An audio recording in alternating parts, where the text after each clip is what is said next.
Friends, ఒక sales man ఒక customer కాల్లో ఉన్నప్పుడు ఆ ప్రోడక్ట్ ఎక్స్ప్లెయిన్ చేస్తూ ఉంటాడు, ఫీచర్స్ ఎక్స్ప్లెయిన్ చేస్తూ ఉంటాడు, బెనిఫిట్స్ ఎక్స్ప్లెయిన్ చేస్తూ ఉంటాడు, కస్టమర్కి వచ్చిన ఆబ్జెక్షన్స్ హ్యాండిల్ చేస్తుంటాడు.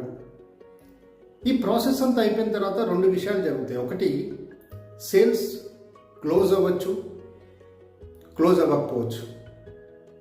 క్లోజ్ అవ్వడానికి, క్లోజ్ కాకపోవడానికి కారణం ఏంటి? ప్రోడక్ట్, కంపెనీ బ్రాండ్ ఇమేజా, లేకపోతే సేల్స్ మ్యాన్ యొక్క ఓవరాల్ పర్సనాలిటీయా? ఎస్, ప్రోడక్ట్, కంపెనీ యొక్క బ్రాండ్ ఇమేజ్ కొంతవరకు పనికొస్తుంది. బట్ మేజర్ రీజన్ ఏంటి అంటే it is sales man overall personality.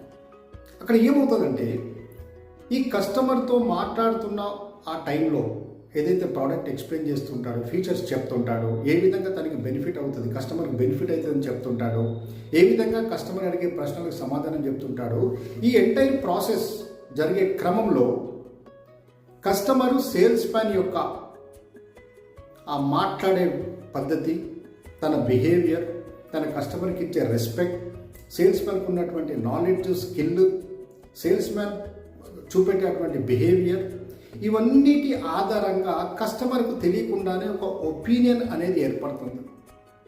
ఆ ఒపీనియన్ ఒక ప్లెజెంట్గా ఉండొచ్చు, పాజిటివ్గా ఉండొచ్చు, పాజిటివ్గా ఉండకపోవచ్చు. అండ్ ఈ ఏదైతే ఒపీనియన్ ఏర్పడుతుందో, ఆ కస్టమర్కి ఏర్పడ్డ ఒపీనియను కస్టమర్ ఆ ప్రోడక్ట్ ఓకే అనాలా, నో అనాలా అన్న డిసిషన్లో ఒక మేజర్ రోల్ ప్లే చేస్తుంది. అది కస్టమర్ కూడా తెలియకుండానే. కాబట్టి ఒక సేల్స్ మ్యాన్ సక్సెస్ కావాలంటే, ఎస్, ప్రోడక్ట్, కంపెనీ ఎంత స్ట్రాంగ్గా ఉన్నా సేల్స్ మ్యాన్ యొక్క ఓవరాల్ పర్సనాలిటీ సరిగ్గా లేకపోతే సక్సెస్ రాదు. కాబట్టి ఫస్ట్ మనం వర్క్ చేయాల్సింది మన మీద.